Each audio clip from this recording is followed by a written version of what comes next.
ties in very nicely to my topic today. And my main topic I want to talk about today is sibling relationships. And obviously this is a really vast topic, and I really wanted to dive into the nuances of sibling relationships. And I've been reflecting a lot on this recently, especially looking at the dynamic with my younger sister, who most of our listeners here, if you've been with me for a while, would know that I have a younger sister and she's helped me a lot on the podcast. But for new listeners here, and probably some of my existing listeners, I actually have 6 siblings. So I have 4 older sisters, 1 older brother, and 1 younger sister. My older siblings were from my dad's previous marriages. I say marriages because he had 3. And my younger sister is who I grew up with, and we have the same mom and dad. So our parents are still together. And I'm super close with my older siblings. Specifically, I have one who lives over here who I'm really close with. She listens to the podcast. Shout out to my oldest sister. You know who you are. She's like our second mom. But we didn't all grow up in the same house because they were all so much older than me. But have always had them in my lives. But for the purpose of the conversation today, I really wanted to focus on my relationship with my youngest sister, the one I grew up with. She doesn't mind if I mention her in the podcast. Her name's Lily, and I've definitely mentioned her a lot before. So she lives in LA. She's definitely the cooler version of me. She works in the art department for film and photo shoots. She mainly does prop styling and set decorating. She also does styling. You should follow her on Instagram. Her stuff's amazing. She's so talented. She actually took the photos for the podcast season 1 and season 2, and she helped art directed and everything. So she's a little talented gal. She's covered in tattoos, surfs every weekend, super creative, smart, and beautiful. And yeah, so she's I always say she's the cooler version of me. But we are 7 years apart, which has been tough for our relationship over the years for sure. And I think we're close enough and also lucky enough to have quite a lot in common. We like a lot of the same things. We have a lot of the same interests. We are the exact same size in clothing, which is amazing because we can share all of our clothes, albeit we look very different, but exact same size in clothing, which is funny. And, I think that's really lovely. But then we're also far enough apart in age that we often are in different stages of our lives. And I think we're really lucky to have a lot of these same interests because it's kind of she's always been like a built-in best friend. And I know not all sibling relationships are like that at all. But I do think generally, if you want a close relationship with your siblings, it does take work. And I don't necessarily think we look at our relationships with our siblings the same way we look at relationships with our romantic partners or our friendships. And we kind of just take our siblings as a given. And our siblings are often the ones who've experienced all the trauma from childhood and that we inevitably all carry, because not a single one of us is going to come out of childhood unscathed. And they're the ones that have been there through all of that. And that's a very unique thing to play witness to that your partner and your friends and a lot of other people will never understand. So it creates this built-in bond in a way. So I kind of wanted to share a few things I've learned from navigating my relationship with my sister. And it is still a work in progress, but just kind of word dumped a few different things that over the years I feel like have helped me strengthen my relationship with her. And we're actively trying to build one that, will continue to last, because it's not something that will be a given. So first of all, something that I've learned from navigating my relationship with my sister is your sibling gets the raw and filtered version of you. I often forget about normal social etiquette when I'm with my sister, especially when we get into a fight. It's like we go straight back to being kids and nothing else around us matters. And I thought Big Mistakes, this show I had mentioned, did a really good job at showcasing this.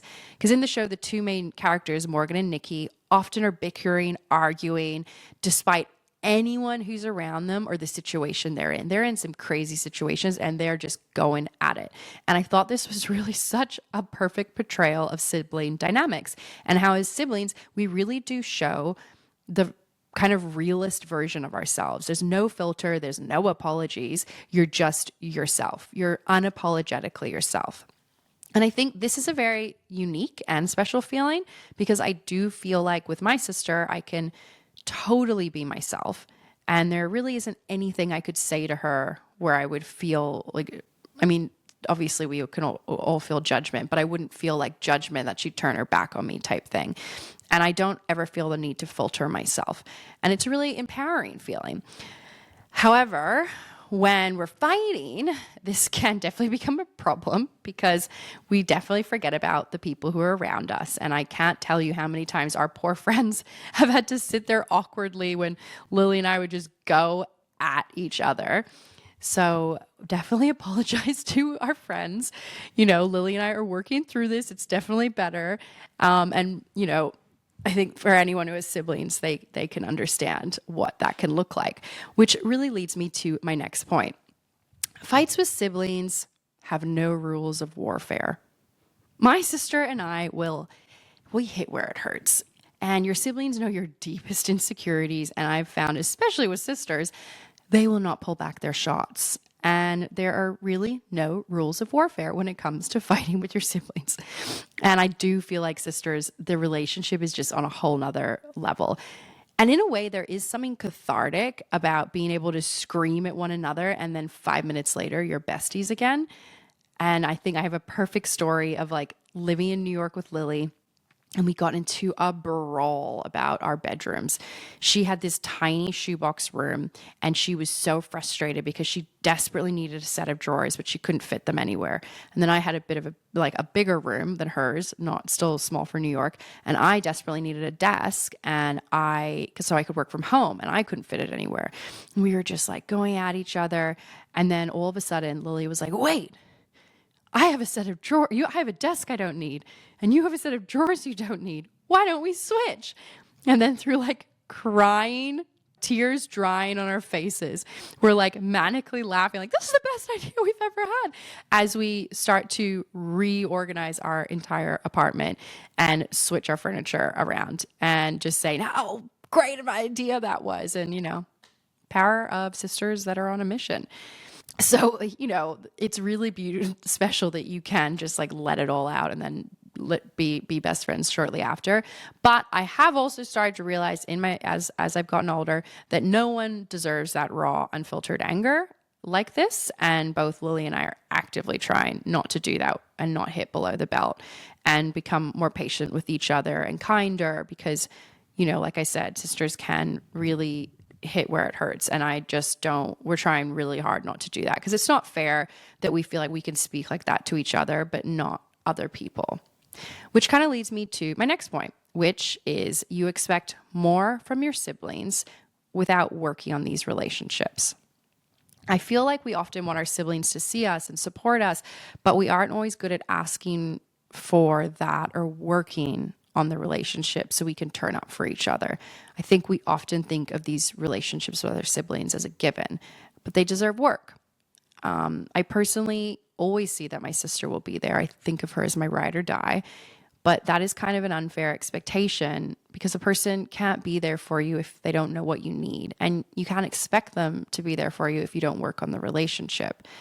I think siblings have this very unique bond, as I had mentioned earlier, that you experience your life together and no one else will be able to understand or play witness to that childhood that you have witnessed and been in together.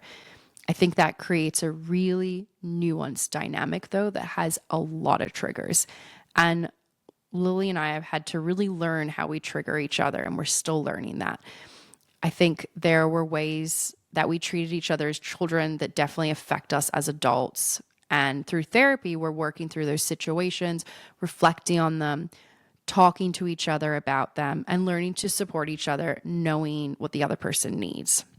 And we're still really new at this, but we've shared how we've hurt each other in the past and how the behavior continues to hurt each other. And oftentimes it's blocking us from really listening and being close with one another.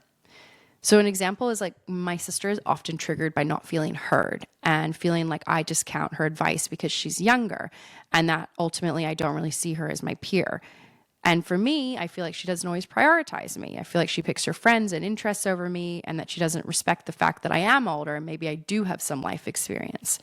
So this dynamic has been at play since we were kids, albeit it has changed. But we are 7 years apart. So as children, my sister did feel like someone I had to look after rather than a peer.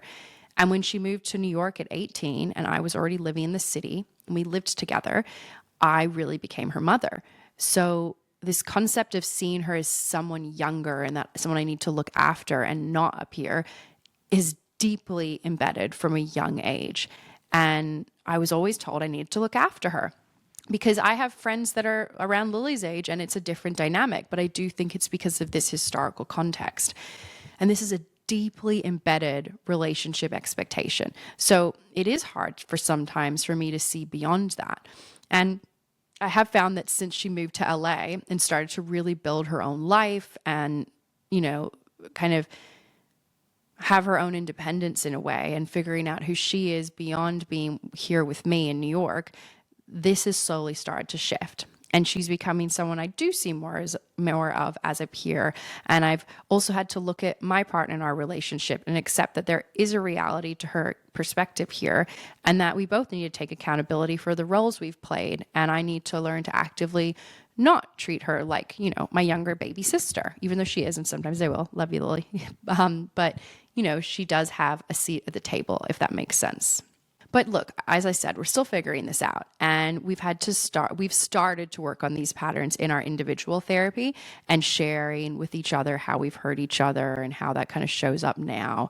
And I think we're communicating, albeit sometimes we still fall into our old fights, but we are both committed to working on our relationship because even if we fight, we still want to be in each other's lives. And I think that's just something that we've committed to each other and we keep wanting to show up for each other. Because it's important to recognize that, as my next point is, your relationships with your siblings will go through seasons, just like your friendships. And I think we choose to work on our relationships and they also go through seasons, but we don't always look at the relationships with our siblings as the same. So my sister and I have had times when we're really close, other times where we're not. And similar to friendships, your relationships with your siblings will go through seasons like your friendships as well, especially as you go through different chapters in your life. And when I was in Canada over the weekend, I saw this with my friend and her sister. And my friend has had 2 kids, as I said, over the last 3 years. And her sister has really stepped up and been really supportive and such an attentive auntie. And over this period, their relationship has changed and one sister needed more support than the other. And I think this is kind of what I mean by seasons is sometimes one sibling will need more from you than you do from them. And sometimes maybe you aren't as close because you're focusing on your own priorities in life.